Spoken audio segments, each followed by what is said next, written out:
14-এর যে জায়গাটা মার্ক করা সেইটা আমরা দেখব।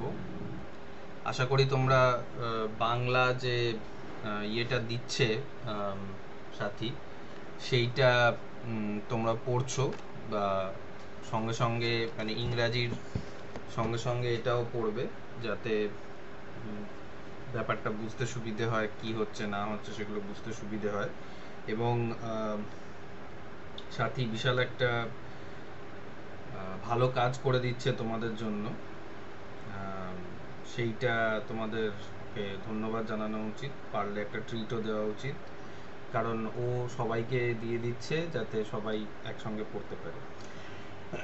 যাই হোক, তো আমরা চ্যাপ্টার 14-এর এই জায়গাটা দেখতে পাচ্ছি, ক্যারেক্টার অফ এলিজাবেথ জেন। এখানে ক্যারেক্টার অফ এলিজাবেথ জেনের ব্যাপারে আলোচনা আছে। আমরা এই জায়গাটা ক্যারেক্টার অফ এলিজাবেথ জেনের যখন উত্তরটা লিখব, তখন এই জিনিসটা আমরা ওখানে ব্যবহার করতে পারি, এই কোটেশনটা আমরা ব্যবহার করতে পারি ওর লাইফটার ব্যাপারে বা ওর ক্যারেক্টারের ব্যাপারে লিখতে। তো সৈকত কি লেখা আছে একটু পড়ো।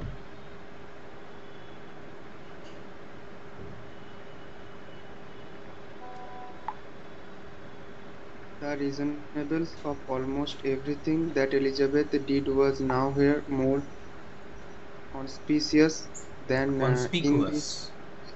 Conspicuous. than in this question of clothes. To keep in the Question rear of clothes. to keep in the rear of opportunity in matters in indulgence is as valuable a habit to keep abreast of opportunity in matters of enterprise. This unsophisticated girl did it by an innate perceptiveness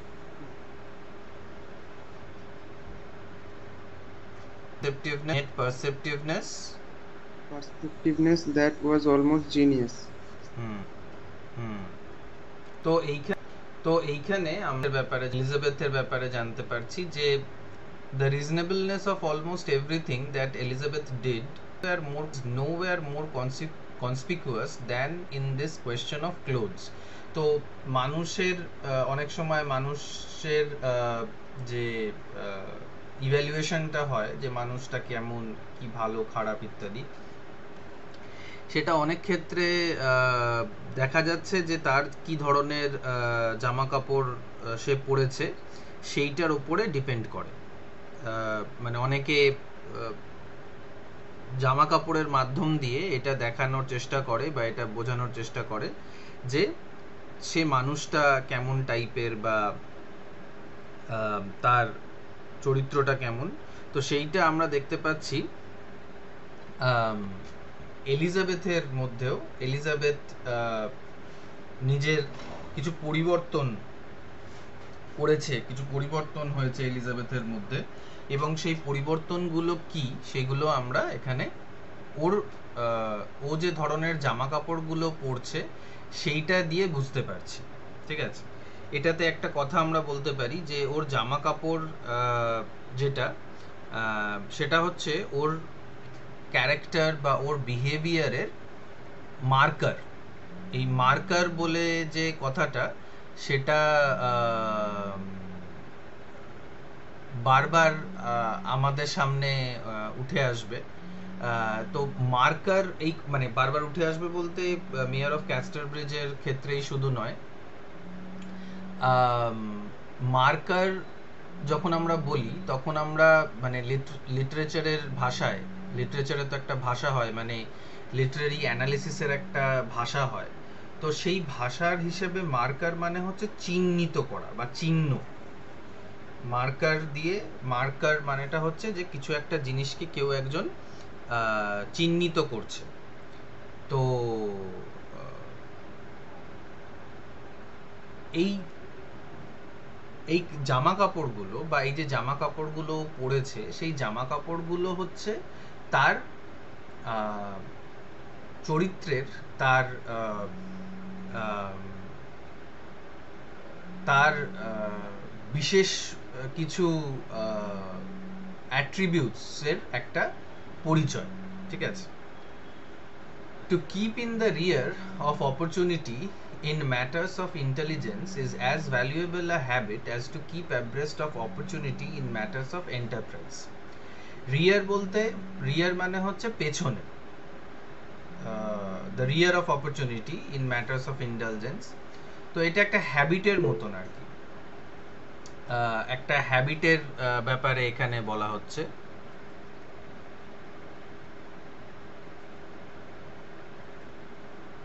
কেউ কিছু বলছো? হ্যাঁ sir, আটকে যাচ্ছিলেন এতক্ষণ। আমি জানি না আমার ও, নেটওয়ার্ক প্রবলেম হচ্ছে নাকি। বাকিদের? স্যার কথাগুলো আটকে যাচ্ছিল, নেটওয়ার্কের প্রচুর প্রবলেম হচ্ছিল। আচ্ছা, এখন এখন ঠিক আছে। ওকে, তো আবার আমি বলছি, মানে কোথা থেকে আটকালো?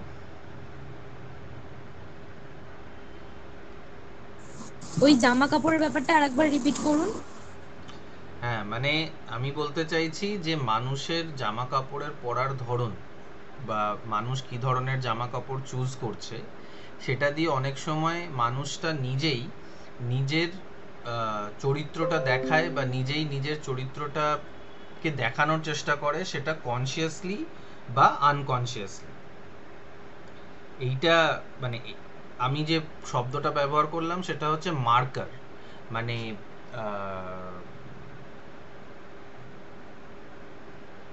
মার্কার টা একটা শব্দ যেটা লিটারেচারের অ্যানালিসিসে, লিটারারি ক্রিটিসিজমে ব্যবহার করা হয়। সেটার মানেটা হচ্ছে যে কোনো একটা জিনিসকে কোনো একটা অন্য জিনিস দিয়ে যখন চিহ্নিত করা হয় তখন সেটাকে বলা হয় মার্কার। তো এখানে জামা কাপড়টা হচ্ছে চরিত্রের বা কোনো একটা মানুষের ক্যারেক্টারের চিহ্ন, মার্কার, সেটাই আমি বলতে চাইছিলাম। ঠিক আছে, বোঝা গেছে ব্যাপারটা?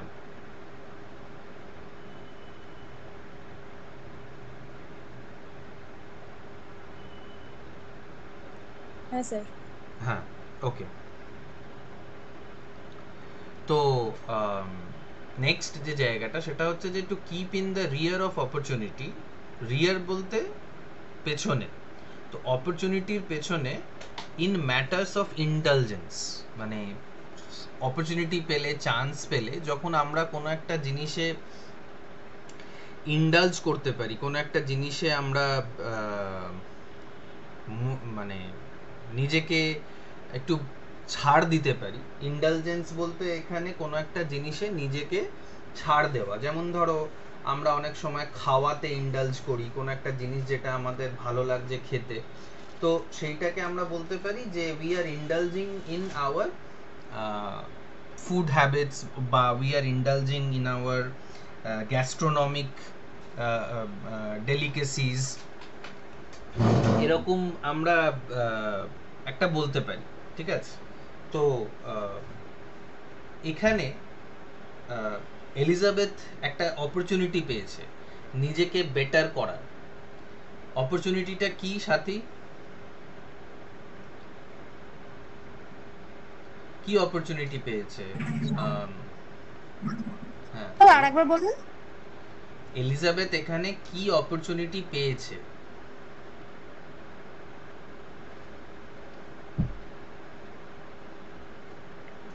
তার বাবার সঙ্গে থাকার সুযোগ। হ্যাঁ, তার বাবার সঙ্গে থাকার সুযোগে তার কি লাভটা হয়েছে? তাদেরকে আগে যেমন কষ্ট করে জীবনযাপন কাটাতে হতো, তারা এখন ভালোভাবে জীবন কাটাতে পারবে। কারণ যেহেতু তার বাবা একজন মেজর, তার কাছে প্রচুর টাকা পয়সা রয়েছে এবং তাদের কাছে এবং এলিজাবেথদের কাছে টাকা খুব শর্ট চলছিল, সেই কারণে। এলিজাবেথের বাবা কে কি বললে কথাটা?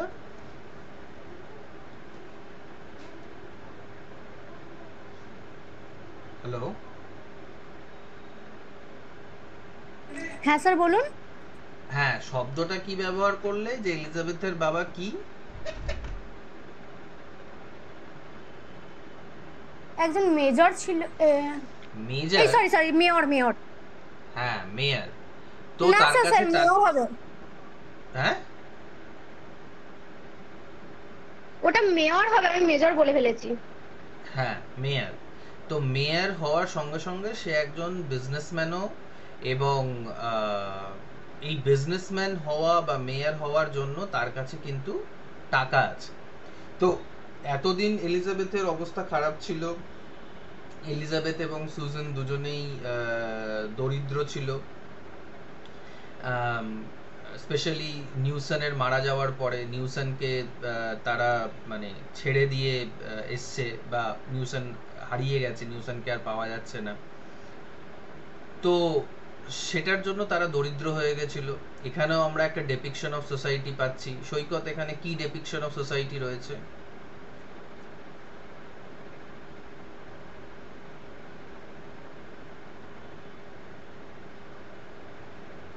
সৈকত?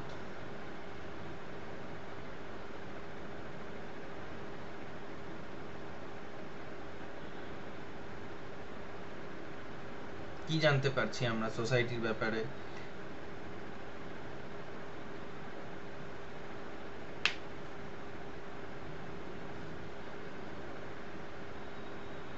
স্যার কোয়েশ্চেনটা একবার রিপিট করুন। ব্যাপারটা হচ্ছে যে এই যে আমরা ইয়ে করতে পারছি, মানে এলিজাবেথের যে অপরচুনিটির কথাটা বলা হচ্ছে, সেই অপরচুনিটিটা আমরা বুঝতে পারলাম যে তার বাবার সঙ্গে থাকতে পারার জন্য তার আর্থিক অবস্থায় একটা উন্নতি হয়েছে। তাতে আমরা সমাজের ব্যাপারে কি জানতে পারছি?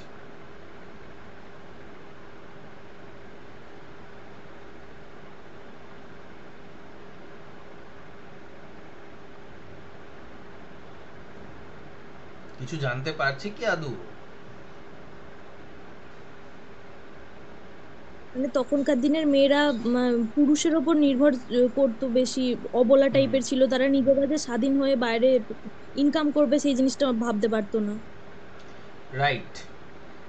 সম্পূর্ণটাই মেয়েদের সচ্ছলতা সম্পূর্ণটাই ডিপেন্ড করতে হচ্ছে তাদের হাজব্যান্ডস, তাদের ফাদার্স বা তাদের সানসদের উপর। মানে পুরোপুরি তারা পুরুষদের ওপরে ডিপেন্ডেন্ট ছিল।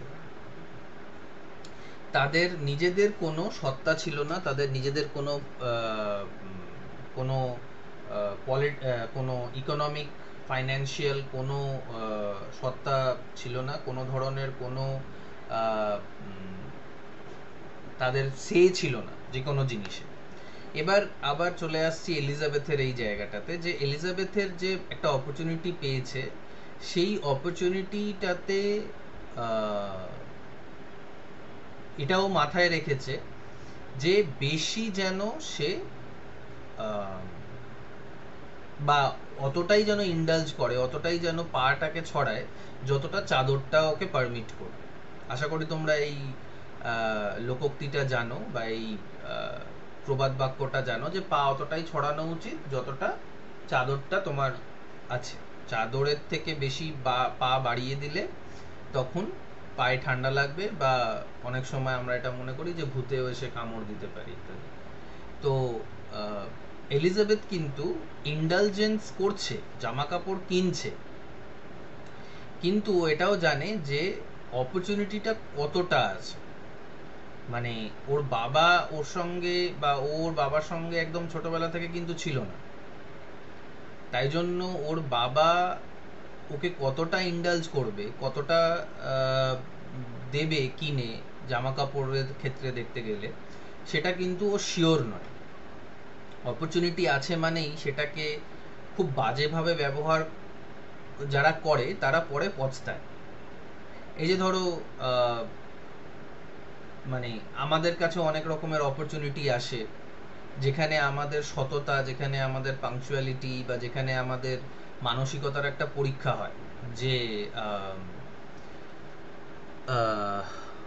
আমরা কি ভাবছি, আমরা কেমন ধরনের মানুষ, যখন আমাদের কাছে ক্ষমতা আসে বা যখন আমাদের কাছে একটা চান্স থাকে আমরা করার, কিন্তু আমরা করি বা করি না, সেটাতে আমাদের চরিত্রের পরিচয় হয়। এখানেও এই জিনিসটা এলিজাবেথের চরিত্রের পরিচয় দিয়েছে। দিস আনসফিস্টিকেটেড গার্ল, ও কিন্তু আনসফিস্টিকেটেড, ও কিন্তু খুব একটা সফিস্টিকেটেড, খুব একটা চালু নয়, কিন্তু ও ইননেট পারসেপটিভনেস আছে ওর মধ্যে, মানে আন্তরিক, ইননেট, ইনবর্ন একটা বোঝার ক্ষমতা আছে কোনো জিনিসকে। সেই বোঝার ক্ষমতাটা কি, সেটা হচ্ছে অলমোস্ট জিনিয়াস। কি বুঝে গেছে, যে যতটা অপরচুনিটি ও পেয়েছে ঠিক ততটাই ওর কোনো একটা কাজকে করা উচিত, কোনো একটা জিনিসকে ততটাই ব্যবহার করা উচিত যতটা ওকে রাইটটা দেওয়া হয়েছে। এটা অনেক লোকেই বোঝে না, এটা অনেক লোকেই ভুল করে ফেলে, যে তাকে যতটা দেওয়া হয়েছে তার থেকে বেশি সে ভাবে যে তার পাওনা, বা সে সেটাকে বেশিভাবে মানে ভেবে নেয়, নিয়ে নিতে পারে আর কি, এরকম একটা করতে পারে তারা।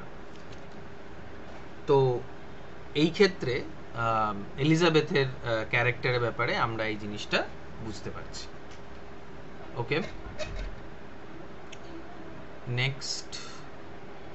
কোনো জিনিস যদি না বুঝতে পারো তাহলে অবশ্যই আবার জিজ্ঞেস করবে, কারণ এটা একটু ডিফিকাল্ট একটা প্যারাগ্রাফ ছিল, অনেক এমন শব্দ ব্যবহার হয়েছে যেটা তোমরা হয়তো আগে পাওনি। নেক্সট যে জায়গাটা রয়েছে সেটা হচ্ছে ওই চ্যাপ্টারেরই 109 পাতায়, এখানে একটা প্রশ্নও রয়েছে, অ্যাজ অফ এসেক্স নভেল। প্রশ্ন নয়, একটা ইন্ডিকেশন রয়েছে যে এটাকে আমরা ওয়েসেক্স নভেল হিসেবে দেখতে পারি আর কি। এই জায়গাটা আমরা ওয়েসেক্স নভেলের জন্য আমরা এই জায়গাটাকে ব্যবহার করতে পারি। ক্যাস্টারব্রিজ, ও আচ্ছা আমি তো পড়বো না, পড়ো, ছবি সরকার পড়ো। অঙ্কিতার অনেকগুলো ইমেল আইডি, পড়ো।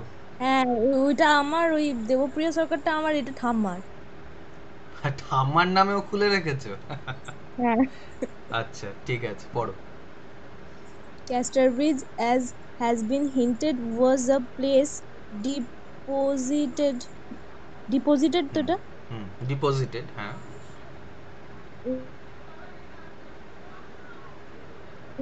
deposited in the block upon হ্যাঁ হ্যালো হ্যাঁ শুনতে পাচ্ছি, বলো। স্যার, আমি আর দেখতে পাচ্ছি না হলুদ জায়গাটা। হলুদ জায়গা কি কেউই দেখতে পাচ্ছ না?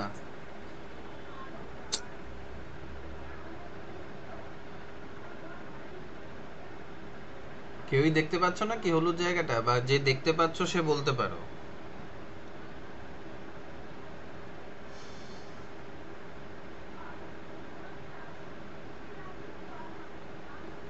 কেউ দেখতে পাচ্ছ না তাহলে?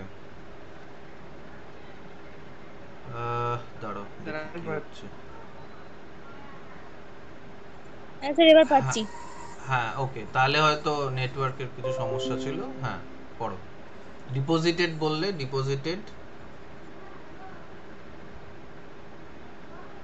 Deposited in the block upon a cornfield. There was no suburb in the modern sense, or transitional intermixture of town and down. আর পড়বো? ওকে, না। তো ক্যাস্টারব্রিজটা কেমন একটা জায়গা? অ্যাজ হ্যাজ বিন হিন্টেড, আগেই এটার হিন্ট দেওয়া হয়েছিল।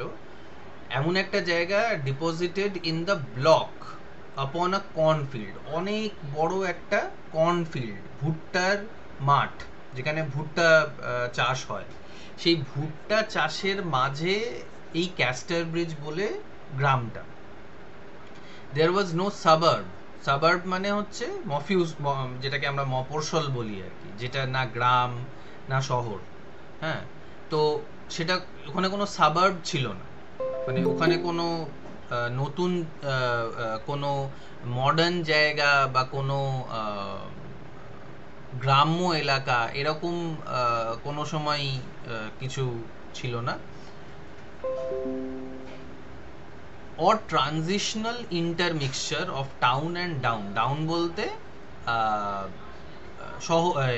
গ্রাম আর টাউন বলতে টাউন, বা এটার উল্টোটাও হতে পারে যে ডাউন বলতে ডাউন টাউন একটা জায়গা, মানে আমেরিকায় যদি কেউ বলে ডাউন টাউন তার মানে হচ্ছে মডার্ন কোনো পশ এলাকায় আমরা আমরা বোঝাই, ওরা বোঝায় আর কি ডাউন টাউন মানে। তো তবে এখানে আমার ধারণা যে ডাউন মানে হচ্ছে ভিলেজ আর টাউন মানে হচ্ছে টাউন, ঠিক আছে। কিন্তু এখন টাউন শব্দটাই বলা হয় ওই মফস্বলকে, টাউন শব্দটার মানেটাই হচ্ছে অতটা ডেভেলপড নয়, সিটি নয়। কিন্তু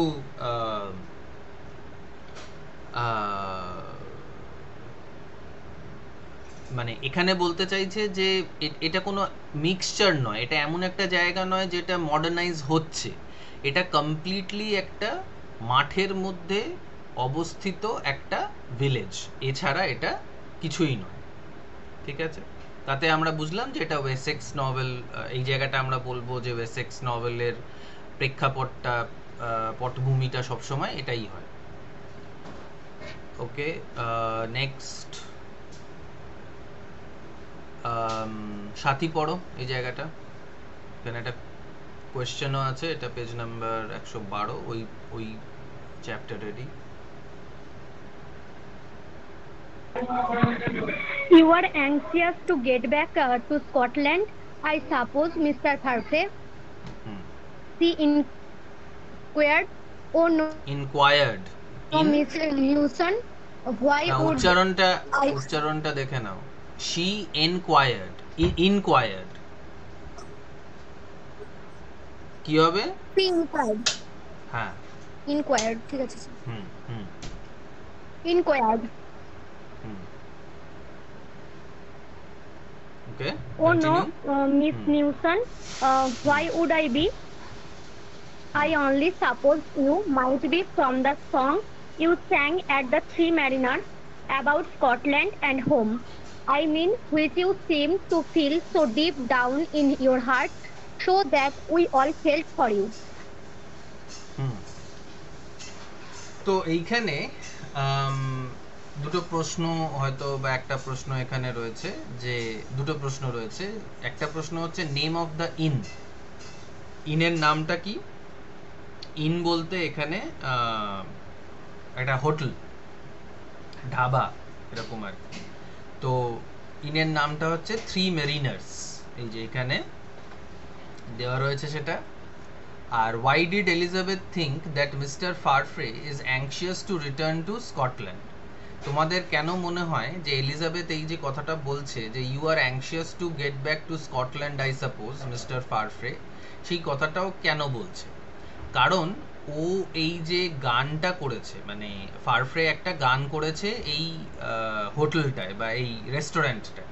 মানে আগেকার সময় রেস্টুরেন্টটা এমন একটা জায়গা ছিল যেখানে লোকে শুধুমাত্র খেতে যেত না, ওইখানে গান বাজনাও হতো, ওইখানে নাচ হতো, ওইখানে কোনো কালচারাল এক্সচেঞ্জ হতো, যেখানে কোনো একজন কেউ গান করছে, কেউ কিছু একটা ইনস্ট্রুমেন্ট বাজাচ্ছে, এরকম বিভিন্ন ধরনের জিনিস একটা ওরকম একটা জায়গায় হতো। রেস্টুরেন্টটা মনে করো অনেকটা ফিজিক্যাল ফেসবুকের মতন ছিল, বিভিন্ন ধরনের লোকজন আসতো ওখানে, সোশ্যালাইজ করতো, কথাবার্তা বলতো, মেলামেশা করতো। তো ওই থ্রি ম্যারিনার্সে মিস্টার ফারফ্রে কি করেছে, স্কটল্যান্ড এবং তার বাড়ির জন্য, মানে স্কটল্যান্ড যেটা ওর হোম, যেটা ওর আস্তানা, সেটার ব্যাপারে সে গান করেছে। আর এলিজাবেথের মনে হয়েছে যে গানটা সে একদম মনের একদম ভেতর থেকে করেছে, একদম মন থেকে সে গানটা করেছে। আর ওর মনে হচ্ছে যে এটা যেন সবাই ফিল করেছে, সব মানুষেরা যারা ওটা শুনেছে সবাই ফিল করেছে যে ফারফ্রে একদম মনের ভিতর থেকে, একদম অন্তর থেকে সে এই গানটা করেছে। এবং তাতে এলিজাবেথের মনে হয়েছে যে হয়তো ফারফ্রে নিজের বাড়িটাকে, নিজের ঘরকে মিস করছে, এটা মানে এলিজাবেথের মনে হয়েছে, ঠিক আছে। Anyway, let's continue. নেক্সট কোয়েশ্চেনটা দেখে নাও। Why was it bad for rain to fall on dress which has chaff on them according to Farfrae? chaff বলতে ভুসি, ওই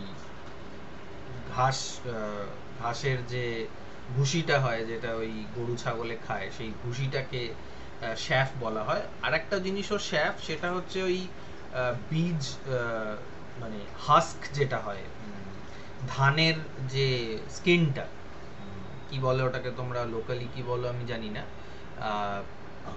মানে ধান থেকে, যে গম থেকে ধানটাকে যখন সেপারেট করা হয়, চালটাকে বের করে দেওয়া হয়, তো যেটা ধানের যে ছালটা থাকে সেইটাকেও শ্যাফ বলা হয়, এবং সেটা প্রচুর মাত্রায় হয়ে গেলে একদম গুঁড়ো গুঁড়ো টাইপের হয়ে যায়, যেটা আমরা শীতকালে দেখি যে মাঠে মাঠে ওই একটা মেশিন। হ্যাঁ, কি? হ্যালো,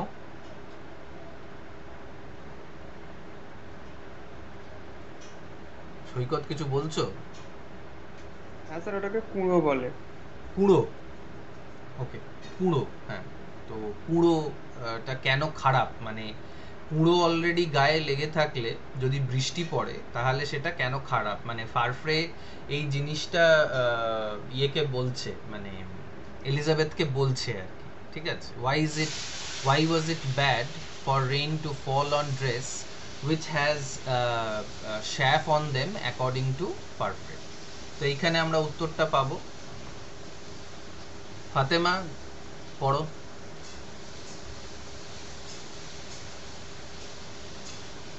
হ্যাঁ স্যার, পড়ছি। And it's very bad to let rain come upon clothes when they are chaff on them. It washes in and spoils them. Let me help you. Boiling is the best. কি is the Blowing best? is the blowing. Blowing K boiling বানিয়ে দিচ্ছে রে। ওকে, তো কি বলতে চাইছে যে যদি গায়ে ওই শ্যাফ, ওই কুঁড়ি, কি বললে, কুঁড়ো যদি লেগে থাকে, কুঁড়ি আর কুঁড়ো আলাদা অফকোর্স, কুঁড়ো যদি লেগে থাকে, ওই শ্যাফ যদি লেগে থাকে, তাহলে ওটার উপরে বৃষ্টি যদি পড়ে তাহলে পুরো ড্রেসটার ওপরে ওই দাগ দাগ লেগে যাবে, কাদা কাদা টাইপের হয়ে যাবে, আর ড্রেসটাকে নষ্ট করে দেবে। তো ফারফ্রে বলছে যে আমি তোমাকে সাহায্য করছি, ব্লোয়িং ইজ দ্য বেস্ট, তার মানে ওর ড্রেসের ওপরে যে শ্যাফটা পড়ে আছে সেটাকে ফু দিয়ে দিয়ে ও উড়িয়ে দেবে, সেইটাও বলার চেষ্টা করছে। And this is very romantic. মানে এর আগে যে ঘটনাটা ঘটেছে সেটা হচ্ছে যে কেউ একজন, এলিজাবেথ এবং ফারফ্রে দুজনকেই একটা চিট দিয়েছে। চিট দিয়ে লেখা রয়েছে সেটার মধ্যে যে, মানে ফারফ্রে যেন এলিজাবেথকে ডাকছে একটা জায়গায় মিট করতে, আবার এলিজাবেথ যেন ফারফ্রেকে ডাকছে, ফারফ্রে এলিজাবেথকে ডাকছে। তো আসলে দুজনে দুজনকে এই চিটটা দেয়নি, অন্য কেউ দিয়েছে, বা কেউ একজন চাইছে কারোর সাথে, মানে ফারফ্রের সঙ্গে দেখা করতে, তাই জন্য একটা পার্টিকুলার জায়গায় যেতে বলছে। তো এরকম চিট দুজনেই পেয়েছে আর কি, এবং দুজনেই একটা জায়গায় গিয়ে দাঁড়িয়েছে, এবং দাঁড়ানোর পরে ওইখানে বৃষ্টিও পড়তে শুরু করেছে। So this is a very romantic atmosphere that is created, and this is an example of plot construction also. plot construction কেন কেউ বলতে পারবে যে এখানে plot construction এর কি আছে?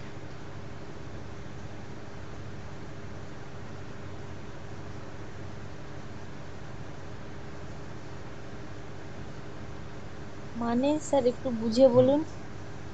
প্লট কনস্ট্রাকশনটা তো বুঝেছো, যে প্লট কনস্ট্রাকশন কি জিনিস, গল্পটার স্ট্রাকচার দেওয়া, এই ঘটনাটার পর ওই ঘটনা হবে, ওই ঘটনার পর ওই ঘটনা হবে, ঘটনা চক্রটাকে সাজানো, এটা এটা বুঝতে পেরেছো তো? মানে ইন জেনারেল যে কোনো, হ্যাঁ মানে প্রশ্নটা আমি ঠিক বুঝতে পারছি না।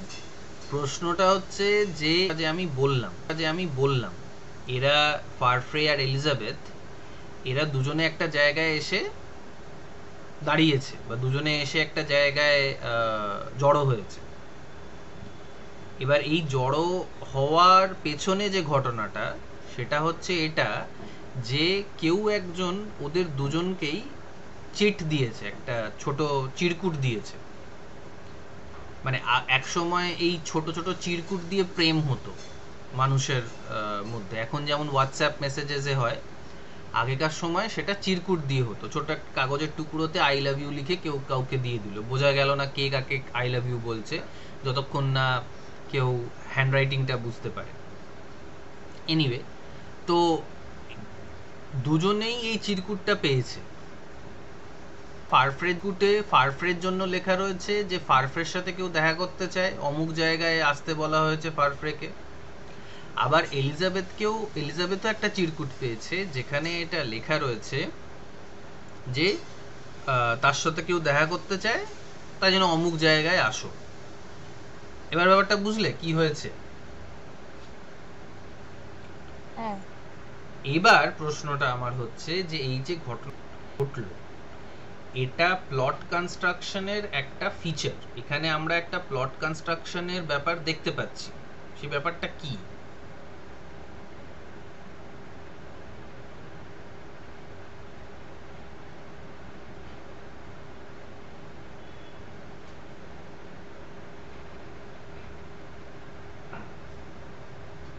যে কেউ ট্রাই করতে পারো।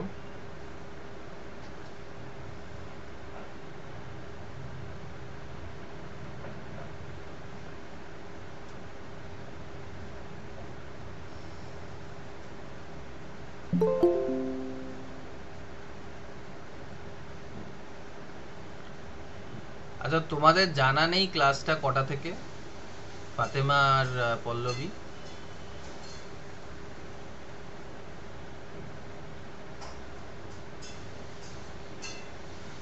না স্যার, আমি এখানে বৃষ্টি নামছিল, ঝড় উঠেছিল, ওই জন্য আমি একটু লেট হয়ে গেল। আমার তো যখনই ক্লাস থাকে তখনই ঝড় ওঠে। এটা হচ্ছে হার্ডির প্লট কনস্ট্রাকশনের মতন। আর পল্লবী?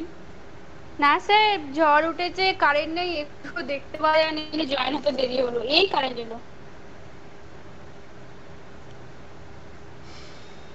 যাই হোক, প্রশ্নটা কি শুনতে পেরেছো পল্লবী?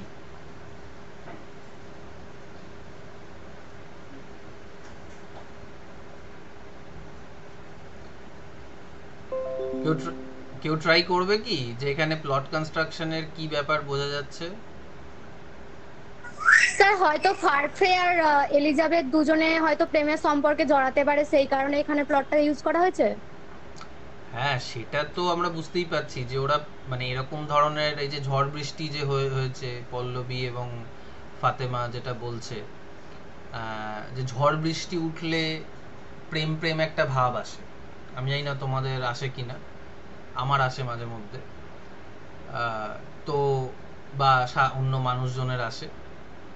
তো ঝড়, এখানে বৃষ্টি পড়ছে, which is kind of romantic. যদি তুমি বেহালায় না থাকো, ওখানে জল জমে যায়, তাহলে ওটা রোম্যান্টিক নয়।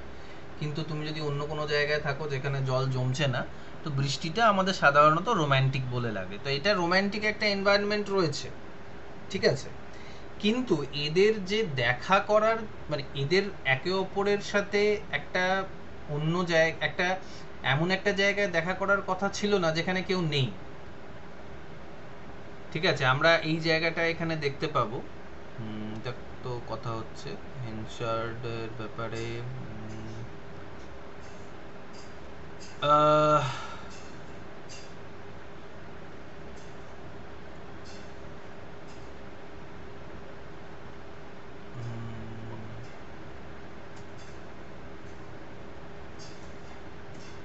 মানে ওই যে ঘটনাটা যেটা হয়েছে সেইটা আমি বলার চেষ্টা করছি, কিন্তু সেটা পরের দিকেই বলা হবে না এখনই আছে সেটা আমি বুঝতে পারছি না।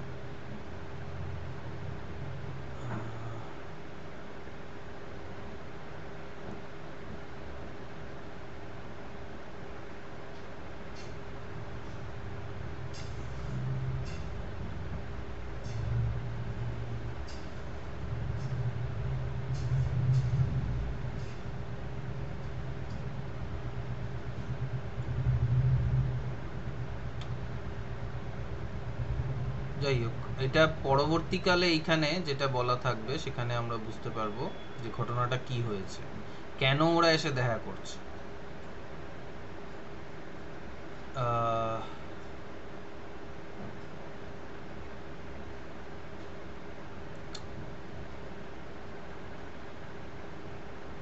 এখানে দেখো পেজ নাম্বার 112 ঠিক উপরে, আশা করি সবাই স্ক্রিনটা দেখতে পাচ্ছ। আয়, আয় মানে হচ্ছে ইয়েস, আমাদের বাংলার আয় নয় যে কাম, এটা হচ্ছে আয় মানে ইয়েস।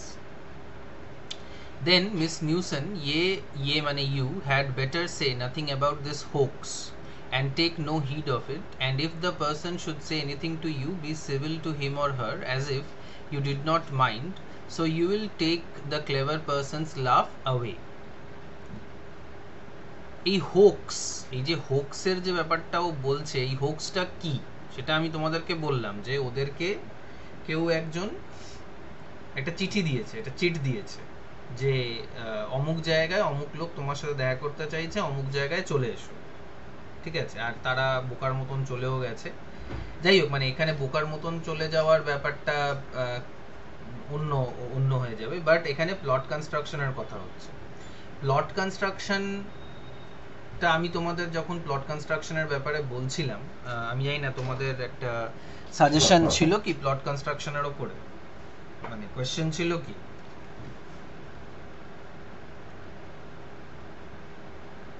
প্লট কনস্ট্রাকশন কি তোমাদের আছে, সাজেশনে আছে?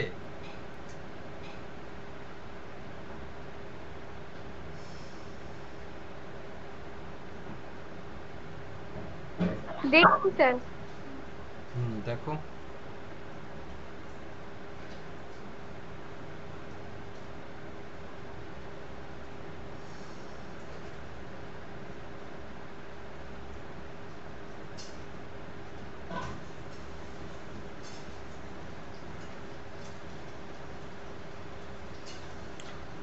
যাই হোক, যদি নেই, ওকে ফাইন। তো প্লট কনস্ট্রাকশনের উপরে যদি কোনো প্রশ্ন আসে, ঠিক আছে, কারণ এমন তো ব্যাপার নয় যে আমি কোয়েশ্চেন পেপার দেখে তোমাদের সাজেশনটা দিয়েছি যে এইগুলোর থেকেই আসবে, এর বাইরে থেকে আসতে পারে না। তো যাই হোক, প্লট কনস্ট্রাকশনে যেটা দেখা যাচ্ছে হোক্স, হোক্স মানে হচ্ছে একটা ফলস রটনা বা একটা ফলস খবর। মাঝে মধ্যেই ফেসবুকে, হোয়াটসঅ্যাপে বিভিন্ন ধরনের রটনা ছড়ায়, যে একটা রটনা এরকম হচ্ছে যে পাথরের যে মূর্তিগুলো সেগুলো দুধ টুধ খেয়ে নিচ্ছে, বা পৃথিবী 2012-তে ধ্বংস হয়ে যাবে। আমি জানি না তোমরা 2012-তে বোধহয় কত বছর বয়স ছিল তোমাদের? 3-4 বছর বয়স এরকম, আরো বড় ছিল? না না, 2012-তে ক্লাস 2 এ পড়তাম। ও, তাহলে ওই একটু বড়, কিন্তু তোমাদের হয়তো মনে নেই যে 2012-তে পৃথিবীটা শেষ হয়ে যাওয়ার কথা ছিল। কেউ শুনেছিল এরকম? রটনা উঠেছিল, মনে আছে স্যার? হ্যাঁ স্যার মনে আছে, উঠেছিল। হ্যাঁ রাইট। তো ওইটা একটা হোক্স, ওইগুলোকে বলা হয় হোক্স, মানে বাজে কথা, রটনা ইত্যাদি। তো এইখানে ওদের সাথে একটা প্র্যাঙ্ক করা হয়েছে, মানে নিউসন এবং এলিজাবেথ এবং ফারফ্রের মনে হচ্ছে যে ওদের সঙ্গে একটা হোক্স করা হয়েছে, মজা করা হয়েছে, কেউ ওদের সাথে মজা করেছে, মজা করে ওদের দুজনকে একটা জায়গায় নিয়ে এসছে। অনেক সময় কলেজে প্রেম টেম হলে যে কেউ কিছু বলতে পারছে না, তখন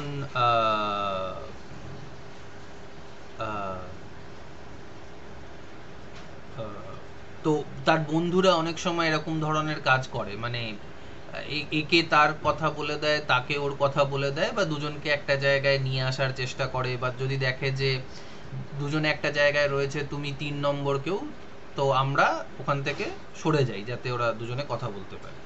যাই হোক, তো প্লট কনস্ট্রাকশনের ব্যাপারটা হচ্ছে this is the use of chance and coincidence. এইটা তোমরা নোট করে নাও, use of chance and coincidence. এটা মেয়ার অফ ক্যাস্টার ব্রিজের ক্ষেত্রে বা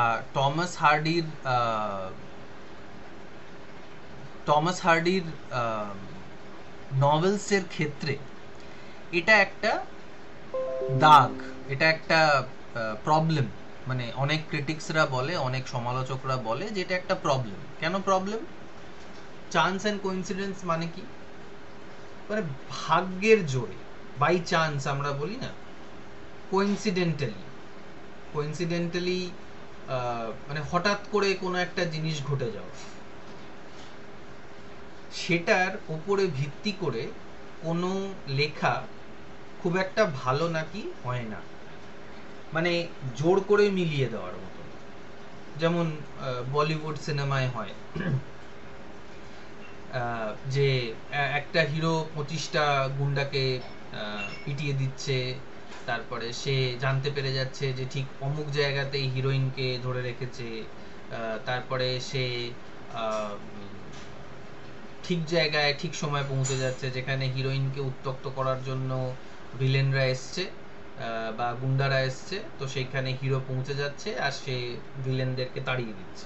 এগুলো সবই বানানো টাইপের। যেমন আইপিএলটাও পুরো মানে তৈরি করা একটা জিনিস আর কি, বা বেশিরভাগ খেলাধুলো এরকমই হয়, ম্যাচ ফিক্সিং যেটা বলে। তো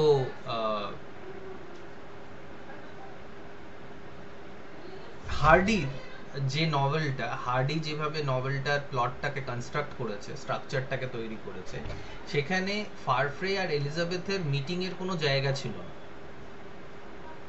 কিন্তু বলা যেতে পারে অনেকটা জোর করেই হয়তো এই মিটিংটা করিয়েছে হার্ডি। একটা চান্স অ্যান্ড কোইন্সিডেন্স ব্যবহার করেছে। চান্স অ্যান্ড কোইন্সিডেন্স হলো এমন এক ধরনের ডিভাইস যেটা লেখকরা খুব একটা ব্যবহার করে না বা খুব একটা ব্যবহার করতে চায় না, কারণ সেটাতে আর্টিস্টিক ব্যাপারটা নেই, সেটা জোর করে মিলিয়ে দেওয়ার মতো, সেটা লোকের চোখে পড়ে যায়। তো এইখানে দেখা যাচ্ছে যে আমরা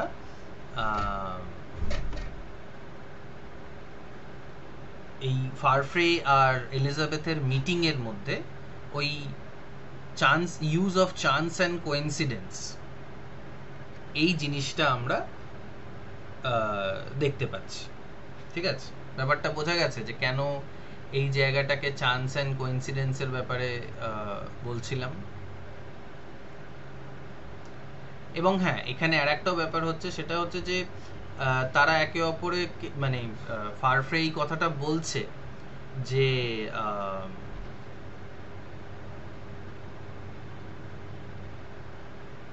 যে ব্লো করলে, মানে জামার ওপর দিয়ে ফু দিয়ে দিলে ওই সব শ্যাফটা চলে যাবে, তারপরে জল পড়লে কোনো অসুবিধা নেই। কিন্তু এইটার পরে কি এদের লাভ স্টোরিটা ডেভেলপ করলো? আমরা অনেক সময় এরকম ধরনের লাভ স্টোরির ব্যাপারে আমরা ইন্টারেস্টেড থাকি, যে এর মানে এখানে তোমাদেরকে আগেও বলেছিলাম ন্যারেটিভ স্ট্রাকচার বলতে গিয়ে, ন্যারেটিভ টেকনিক বলতে গিয়ে, যে নভেলটাকে সিরিয়ালাইজ করা হয়েছে।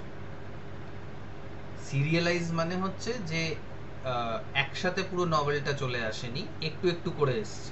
মানে একটা ম্যাগাজিনে একটা খণ্ড, একটা চ্যাপ্টার বা একটা চ্যাপ্টারের কিছুটা এই করে করে নভেলটা এসছে। তো আমাদের এখানে একটা ক্লিফ হ্যাঙ্গার দিয়েছে, একটা একটা একটা টার্নিং পয়েন্টে রেখে দিয়েছে যে এরপরে কি এই দুজনের মধ্যে প্রেম ভালোবাসা হবে, এরপরে কি আমরা দেখতে পাবো যে এরকম কোনো ধরনের কোনো জিনিস ঘটছে কিনা।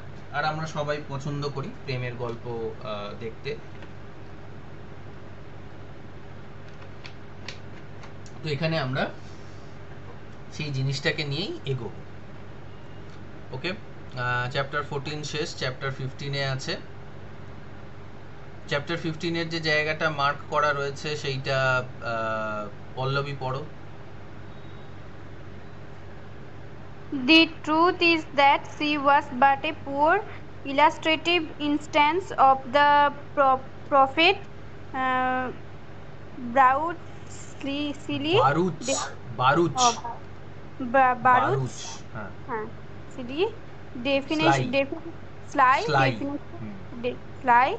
definition, the virgin that loved to go gay.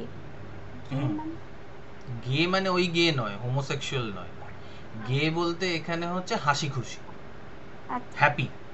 ঠিক আছে, গের দুটো মানে হয়, একটা হচ্ছে হোমোসেক্সুয়াল, পুরুষ হোমোসেক্সুয়াল কে গে আমরা বলতে পারি, আর একটা হচ্ছে হ্যাপি। ঠিক আছে, এটা কনটেক্সট ওয়াইজ আমাদেরকে বুঝতে হবে। তবে এইখানে কনটেক্সট একটুখানি ডিফিকাল্ট বোঝা, যে সে কি গে হয়ে গেল, সে কি হোমোসেক্সুয়াল হয়ে গেল, না সে খুশি হলো। যাই হোক, প্রফেট বারুচ একজন বিখ্যাত ধর্মের কি বলে ওদেরকে, ধর্ম প্রচারক, যিনি একটা ডেফিনেশন দিয়েছিলেন, যিনি একটা প্রবাদ বাক্য বলেছিলেন, একটা কথা বলেছিলেন, সেটা হচ্ছে the virgin that loveth to go gay. মানে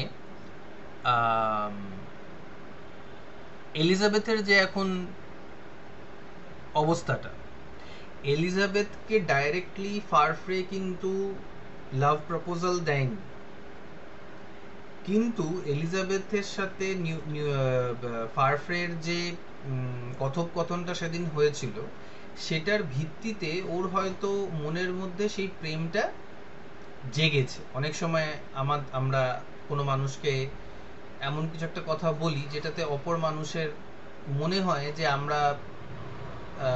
আমরা তার প্রতি ইন্টারেস্টেড, বা কোনো একটা লাভ, কোনো একটা রিলেশনশিপের কিছু ব্যাপার হচ্ছে। তো যে মহিলা ভার্জিন বলতে এখানে মহিলা, তবে ভার্জিন পুরুষদেরকেও বলা যেতে পারে, বাট ইন দ্য ভিক্টোরিয়ান এরা, ইন দ্য মডার্ন এরা অলসো, ভার্জিন বলতে বা ভার্জিন কথাটার মানেটাই হচ্ছে মহিলা। তো যে মহিলা প্রেমে পড়ে সে সবসময় হাসি খুশি থাকে, কারণ তার মনে হয় যে অপর মানুষও তাকে প্রেম করছে।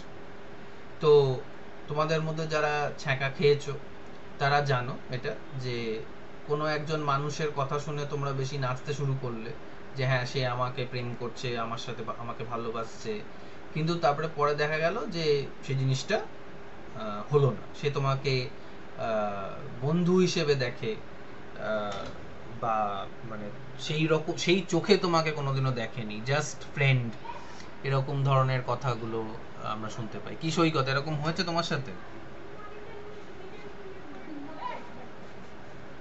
সৈকত লজ্জা পাচ্ছে। সৈকত, এরকম তোমার কোনোদিনও মনে হয়েছে যে কোনো মেয়ে তোমাকে ভালোবাসছে, কিন্তু তারপরে তুমি জানতে পারলে যে সে তোমাকে জাস্ট ফ্রেন্ড বলছে? না স্যার, হয়নি এরকম? আচ্ছা। আর মেয়েদের সাথে এটা কমই হয়, কারণ মেয়েরা আগের থেকে এই জন্য কিছু বলে না, কারণ তারা ওয়েট করে যে পুরো ব্যাপারটা কি হচ্ছে সেটা দেখে নেয় আর কি। তো কিন্তু কোনো মেয়ের সাথে এরকম কি হয়েছে যে মনে হয়েছে যে প্রেম করছে বা ভালোবাসা করছে, কিন্তু তারপর পরে জানা গেল যে সে জাস্ট ফ্রেন্ড ভাবে? কারোর সাথেই হয়নি দেখছি। তো হ্যাঁ, তোমার সাথে হয়েছে? হয়নি? ও আচ্ছা, ঠিক আছে। কিন্তু এখানে এলিজাবেথের সাথে হয়তো এরকম একটা ঘটনা ঘটতে পারে। তো সেটার জন্যই বারুচ বলে যে ফিলসফার বা প্রফেট, ধর্ম প্রচারক, যে সে এটা বলেছিল যে মানুষ যখন প্রেমে পড়ে, বা মানুষ যখন ভাবে যে সে প্রেমে পড়ছে, তখন তার কাছে সবকিছুই ভালো বলে মনে হয়। কেউ একজন তার দিকে তাকালেও মনে হচ্ছে যে আচ্ছা সে আমার সাথে ভালোবাসা করছে বা ভালোবেসে তাকাচ্ছে। তো এটাও এই এলিজাবেথের ব্যাপারে আমরা জানতে পারছি যে সে একটা poor illustrative instance. Elizabeth will be made into an example of whatever Baruch is saying. আর এইখানে আমরা ক্যারেক্টার অফ এলিজাবেথের ব্যাপারে জানতে পারছি এই জায়গাটা। ঠিক আছে, এই প্যারাগ্রাফটা। ঠিক আছে, তো এই প্যারাগ্রাফটা তোমরা পড়বে, এই প্যারাগ্রাফটা মানে নিজেরাই তোমরা পড়বে, এখন পড়তে বলছি না। তো এই প্যারাগ্রাফে আমরা ওর ক্যারেক্টারের ব্যাপারে আমরা জানতে পারছি। ঠিক আছে, যেমন ধরো এইখানেও বলছে যে when she walked abroad she seemed to be occupied with an inner chamber of ideas and to have slight need for visible objects. আমরা সবাই যখন প্রেমে পড়ি তখন আমরা খামখেয়ালি হয়ে থাকি, আমাদের মাথার মধ্যে কিছু চলতে থাকে, আর আমাদের সামনে কি আছে অনেক সময় সেটাকে আমরা দেখি না বা ভাবি না, তবে সেটা শুধু যে প্রেম করলেই যে শুধু হচ্ছে তার কোনো মানে নেই। এটা মানে যে কোনো গভীর ভাবনা চিন্তা যদি আমাদের হয় তখন আমরা এরকমই একটা বিহেভ করি আর কি। She formed curious resolves on checking gay fancies in the matter of clothes because it was inconsistent with her past life to blossom gaudily the moment she had become possessed of money. এটা আগেও আমরা দেখলাম এলিজাবেথের ব্যাপারে যে ও খুব careful ছিল, যে বেশি বাড়াবাড়ি জামা কাপড়, সুন্দর জামা কাপড় কেনা এরকম করা উচিত নয়, কারণ এখন তার কাছে টাকা আছে, তার মানেই এটা নয় যে এক্ষুনি সে মানে সব ভালো জামা কাপড় কিনে লোককে দেখাতে শুরু করবে। অনেক লোকে হয় যারা আপস্টার্ট হয়, যারা খুব কম সময়ে বড় লোক হয়ে যায়, তারা সবসময় এটা দেখানোর চেষ্টা করে যে দেখো আমি কত বড় লোক ইত্যাদি। But nothing is more insidious than the evolution of wishes from mere fancies and of wants from mere wishes. এটা একটা মানে এটা একটা গন্ডগোলের জিনিস, এটা একটা বাজে জিনিস যদি উইশ, ইচ্ছা, ফ্যান্সি থেকে জন্মায়। Fancy is considered two B the most vague of all imagination. তোমরা কোলরিজের নাম শুনেছো কি? Samuel Taylor Coleridge. হ্যাঁ, মানে কবিতার একটা ডেফিনেশন দিয়েছিলেন তো উনি নাকি? রাইট, স্যামুয়েল, আমি মেসেজে লিখছি, স্যামুয়েল টেলর কোলরিজ।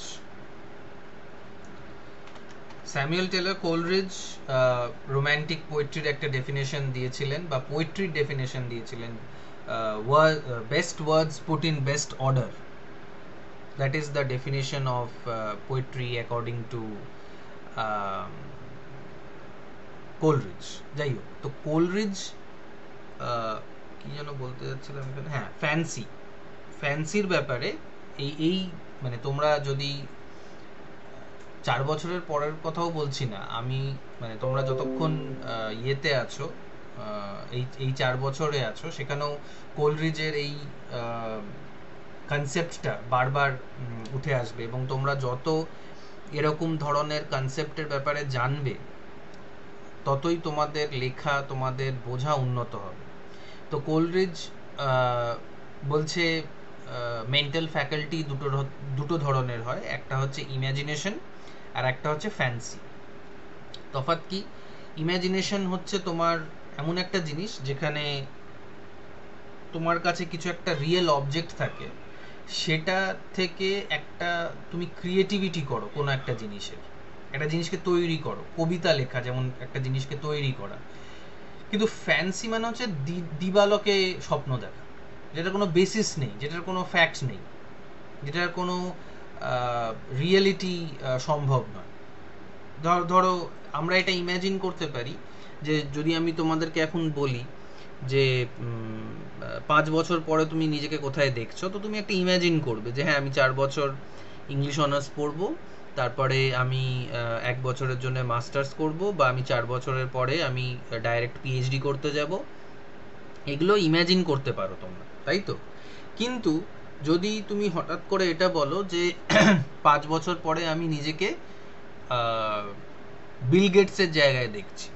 আশা করি তোমরা বিল গেটসের নাম শুনেছো, জানো তো কে Bill Gates? Sathi, who is Bill Gates?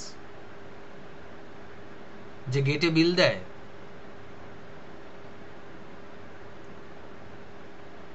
সাথী,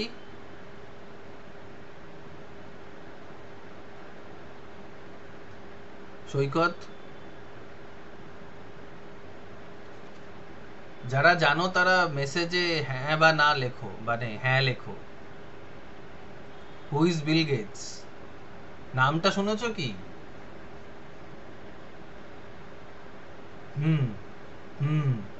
ফাতেমা হুম করছে। কে বিল গেটস? কে ফাতেমা?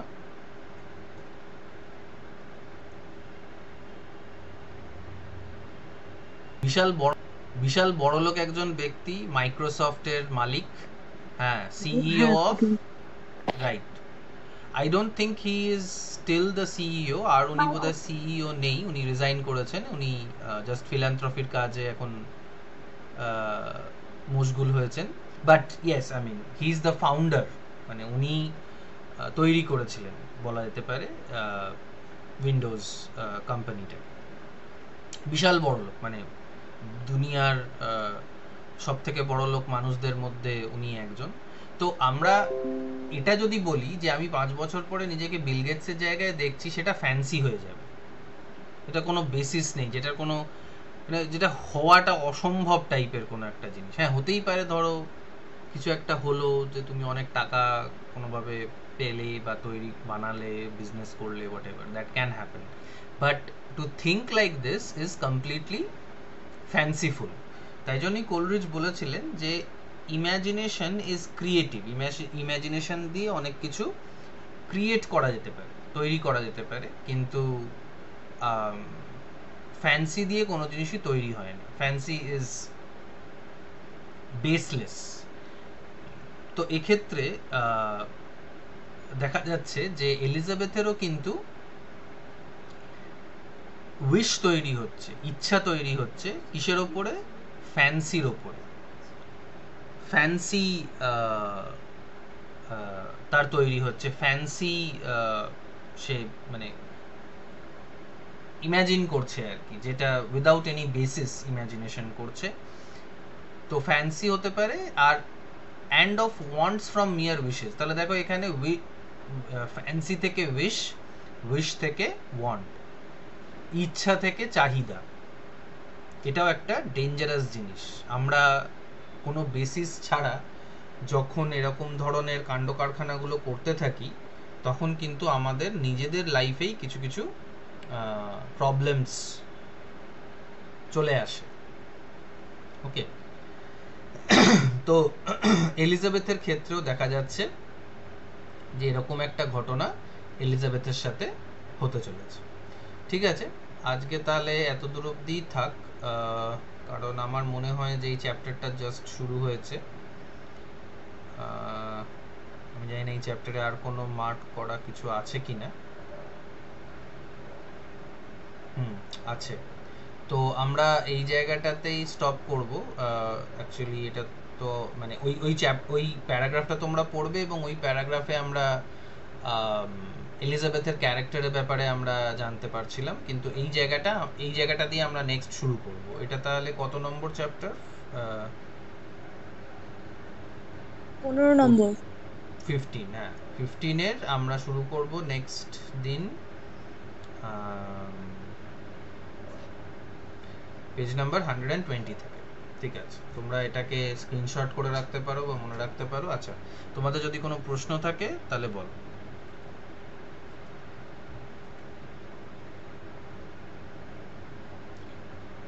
আচ্ছা, ঠিক আছে, যদি প্রশ্ন না থাকে তাহলে মিটিং লিভ করতে পারো।